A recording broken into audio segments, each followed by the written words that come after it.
سیدنا انس رضی اللہ تعالی عنہ بیان کرتے ہیں آپ صلی اللہ علیہ وآلہ وسلم کا معمول مبارک یہ تھا، کان یفطر علی رطبات، آپ تازہ کھجوروں سے افطاری فرماتے قبل ان یصلی، نماز پڑھنے سے پہلے، فإن لم تکن رطبات فتمرات، اگر تازہ کھجوریں میسر نہ آتی تو پھر دوسری کھجوروں کے ساتھ وہ افطاری کر لیتے۔ فإن لم تکن تمرات حسا حسوات من ماء، اگر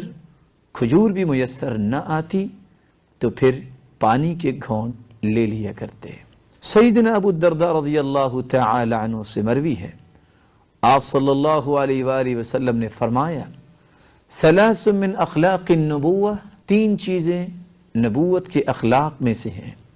تعجیل الافطار، افطاری جلدی کرنا، وتأخیر السحور، اور سحری کو تھوڑا سا لیٹ کر کے کھانا، یعنی اذان سے تو پہلے،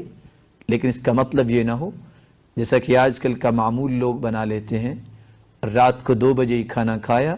اور سو گئے اور صبح نماز بھی نہیں پڑھ سکے۔ ایسے روزے کی اللہ مالک الملک کو شاید ضرورت نہیں ہے۔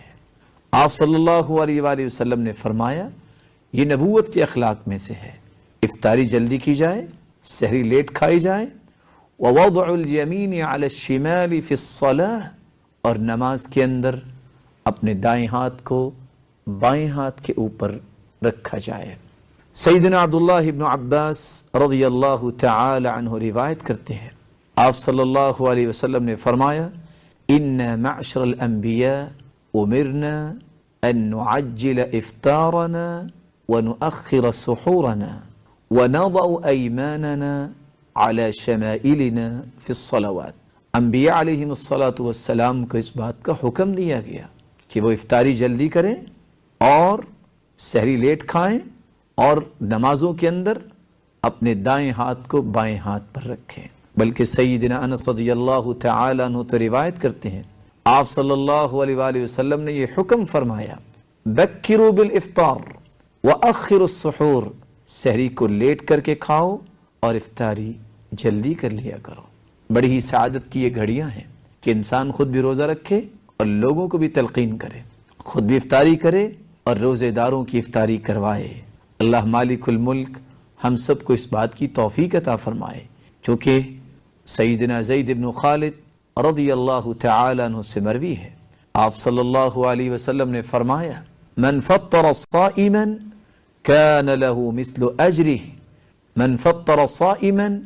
فله اجر الصائم، جو شخص کسی کو افطاری کرواتا ہے اور روزہ رکھنے والے کو جتنا اجر ملتا ہے اتنا افطار کروانے والے کو بھی اجر ملتا ہے، نہ اس کے اجر میں کمی ہوتی ہے